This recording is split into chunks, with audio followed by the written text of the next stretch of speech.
Assalamu alaikum. I'm Aman. I'm from NewsPakistanTV studios. Today we have a Turkish Consul General with us, Mr. Murat Onart. So let's welcome him. Assalamu alaikum, sir. How are you? Assalamu alaikum. Alhamdulillah, I'm very good. How are you? Yeah, I'm fine. Historians often quote Khilafat movement at its starting point of Pak-Turk relationship and friendship. What do you reckon? Yes, it's true. Of course, we are very grateful to the Pakistani people, especially to the women of the Muslim subcontinent, because during the First World War we were under attack by the Allies, which is mainly Britain, Greece, Italy, France, you name it. And so the Khilafat was in danger. At the time, the Ottoman Sultan was the head of the Muslim Ummah, and he was in danger of being deposited. So the Muslims in the subcontinent gathered and sent a lot of money to Turkey. Especially the women, they sell their jewelry and send the product to Turkey. And because of that, we were able to sustain our war of independence and liberation. And after the war was over, there were still some money left. So there were two institutions which was established by Atatürk with that funds. One is Turkish Consul, which is today the biggest private bank in Turkey. And the other is Paşa Bahçe, which is producing glass and glass products. And today is number 2 in the world. So it shows you how much huge these amounts were. And due to that, a link was established between our people, even before our republics were born. And we never forget that, and in our old schools and our curriculum this is taught. And when you go to Turkey with a Pakistani passport, you will see that people will always welcome you with a smile and try to help you and be very friendly with you. Okay. Please comment on the amazing economic advancement made by Turkey. So this was mainly the process of reforms in economy started in the 1980s. At that time, we unfortunately had a military coup, but the military could not rule the economy by themselves. So as Minister of Economy, they brought someone who was in America, who was in the World Bank. His name is Turgut Özal. Later he became Prime Minister and President. So he made huge reforms in Turkey, privatization and liberalization. He cut corruption also, he fought corruption. And all these moves put the foundation of our economic progress. Before that, we were trying to substitute imports. Then we switched to an export-driven growth, and he was very successful. And our government, which is in power since 2002, pursued these reforms and took them even further. And they also did a lot of reforms in health and education, so they invested in the future. Today, Turkey's GDP is $800 billion, which is 4 times Pakistan's GDP. And we are ranking among 16th or 17th economies in the world. By 2023, we want to be in the top 10. Okay. So in 1999, Turkey had an economic crisis. Yes. So how did it come out of it? It was, of course, we always say that some good things come from bad things. So our banking sector was too bloated and too much dirty money was circulating in it. So this helped consolidate our banking system. You know, after the same thing happened in the US and Europe, and they suffered the same consequences. But we didn't suffer the same economic problems because our banking sector was already consolidated. Okay, so tell our viewers about your early life. My early life. My father was also a diplomat, so he was in the foreign service. Okay. And my early life was, I spent it in the United States and in Ghana in Africa, very different countries. Yeah. So because of that, maybe I'm very open to new experiences and new people. When I first came from Ghana to Turkey, I remember the first time I saw the snow. That day I remember. And the first question I ask is why there are not black people here. So. Okay, so where did you get your schooling? And correct me if I'm wrong, you went to the College of Europe as well. Yes. My schooling, I mainly did it in French schools until finishing high school. Then I went to the Political Sciences Faculty of the Ankara University in Turkey. I studied 4 years there. It's mainly forming bureaucrats in Ankara. And after I entered the ministry, I was sent to the College Europe for a master's degree, which I did in economy. Okay. And it was a very enriching experience because we were there, people from all over the world, for 1 year, and we all studied together. It was very enriching experience. Okay, so why did you choose foreign services as your career, and where did you post it first? I graduated in 1991, and at that time in Turkey there were not many options to go to. Maybe if it was today I would have chosen a different career. But at that time it was one of the few options which were available to me, and I find the job very interesting because it's not, in most of the jobs you do the same thing every day. But this job is very different. Sometimes you are an administrator, sometimes you are a cultural, you do cultural organizations, sometimes you are hosting people. It's very varied and very different, so I like the job very much. Okay, why did you opt for bilateral affairs? My first posting, by the way, was Tripoli in Libya during Gaddafi's time. I was there between 94 and 97. And I also worked in multilateral affairs. I worked in an organization which is called East European Union, which is now defunct, which was an interface between NATO and the European Union. I will not enter into details, but I didn't like it too much because it was too bureaucratic. It's mainly people sitting on table and discussing huge documents. And I prefer bilateral affairs because you see the results of something you have done. Like you organize a visit of a head of state, of your prime minister, and after some months you see the results and the benefits of this. It's more direct and you benefit sooner of what you are doing. Okay, what is the length of a CG's tenure at a post like Karachi? For Turkey, we have different levels of posts. So this is, I don't know why, considered a hardship post. So normally after 2 years you can ask to be switched to another post. Okay. Why did you choose to come here, and have you been to different cities of Pakistan? I choose to come here because, and you see it more today, we have very few friends in the world.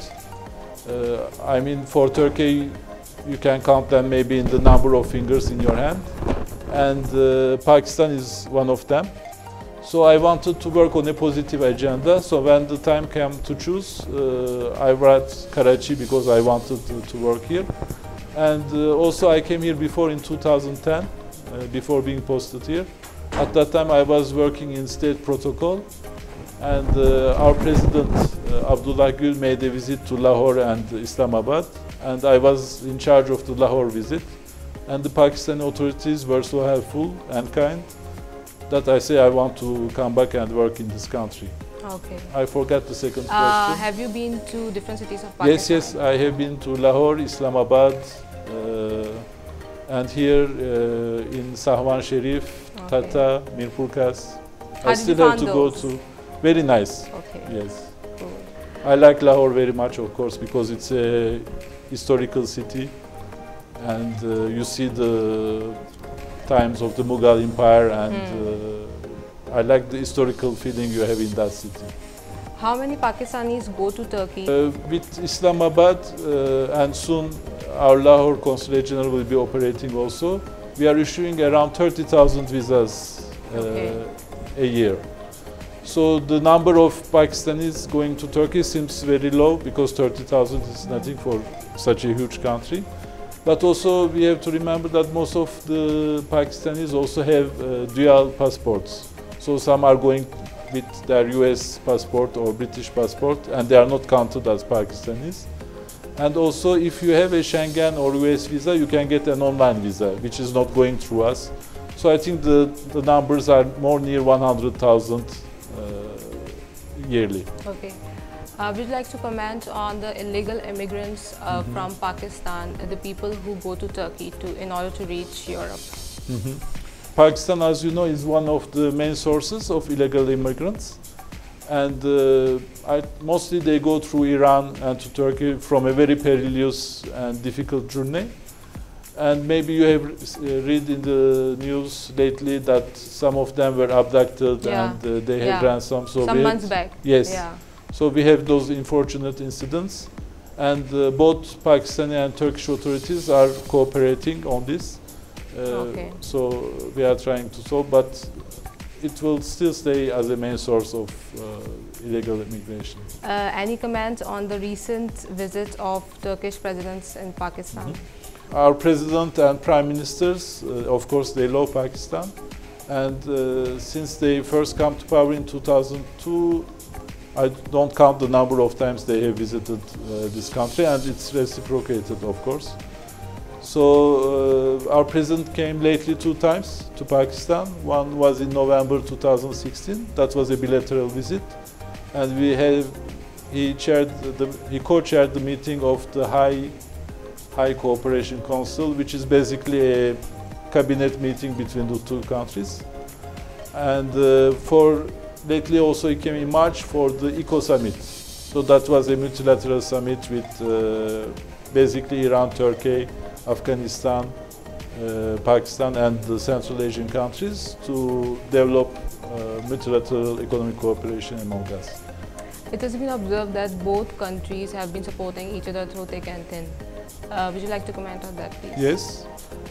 As I said, because of the Khilafat movement, we have very strong bonds between our people. So whenever something unfortunate happens in both countries, or Pakistan is one of the first to offer help, or we are one of the first to offer help. Lately, as I remember, we had a big earthquake in 1990. Okay. And then Pakistan sent a lot of help, and their rescue people had to dig people out of the rumble. We offered huge help after the 2005 earthquake, which hit Kashmir and the surroundings. And lately, in May 2014, we had a huge collapse in a mine in Turkey. So hundreds of workers died there, and for the first time Pakistan announced a day of mourning for another country. I remember that. And we did the same after the terrible attack on the army school in Peshawar. Yeah. So we had also 1 day of mourning, yes. Okay. Sir, I would like to ask about the Pak-Turk military associations. So there are many projects going in that field for long years. But lately, one of the biggest projects we are doing here is a fleet tanker project. Mainly it's a logistical support ship which will transport oil, water. It has an hospital, helicopter facilities. It's an 80,000 ton, if I'm not wrong, ship. Okay. And the exciting thing is that it's built here in the Karachi shipyard with Turkish designs. We started, if I remember, in August 2013. And it's expected to be finished by May 2018. So it will extend the range of the Pakistan Navy much further than it is currently today. Okay, Pakistan is buying some naval ships from Turkey that will be built here. Yes. Please comment. So that's the continuation of that project. We have a ship which we call Milgem. It's the abbreviation for national ship. And it's a corvette which all the design was made in Turkey. So it's our national pride. And Pakistan is the first country which is buying it. So we are very thankful to Pakistan because you know, in today's world, you cannot only grow on your national production. You have to export, especially in defense industries. And the fact that Pakistan, such a big army as Pakistan, is buying our ship, will give it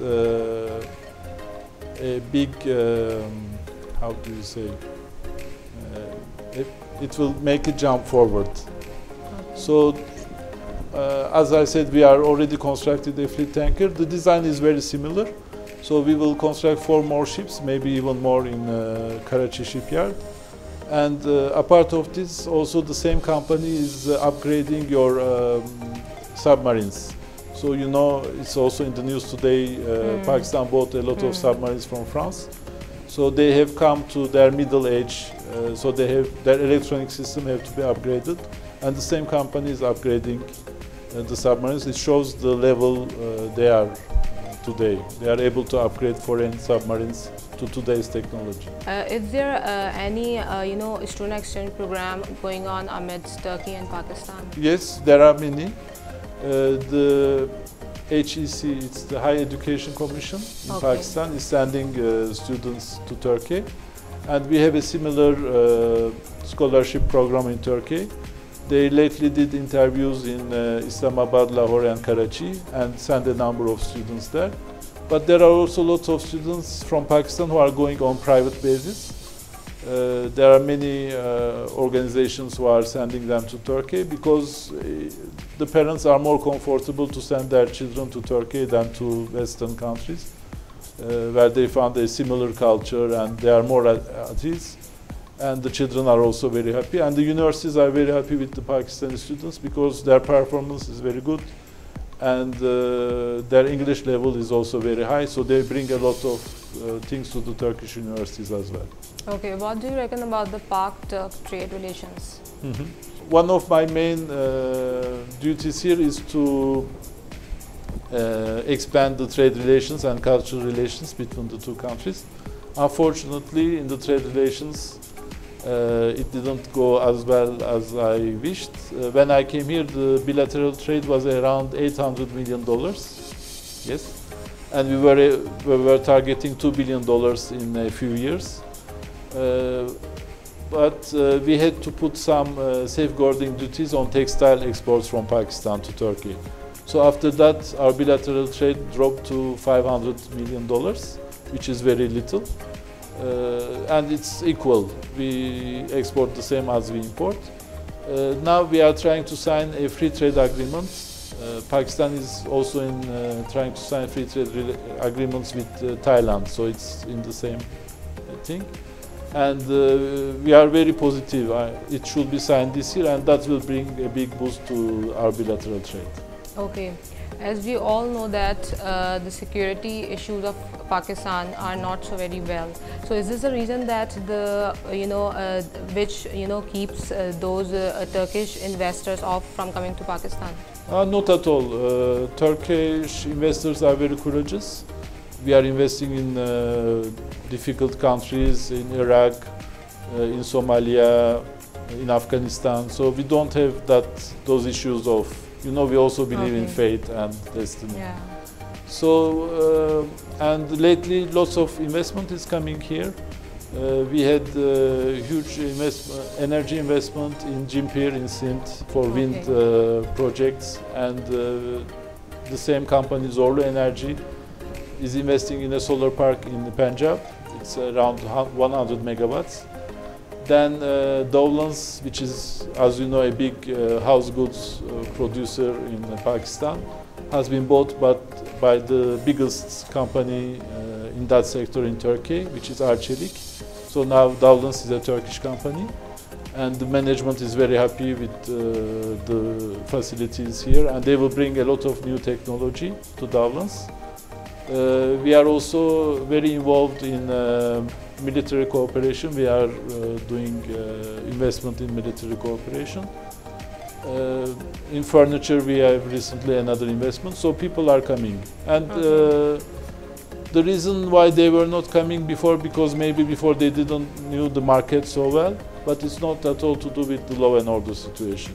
Okay, there was a news about a train link amidst Pakistan and Turkey. What is the update? Yes, that's a very good project. It's called the Gül Train, and it links Islamabad to Istanbul in 10 days.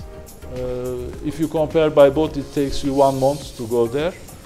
So we tested the system. It works. The train goes to Turkey and comes back from Turkey.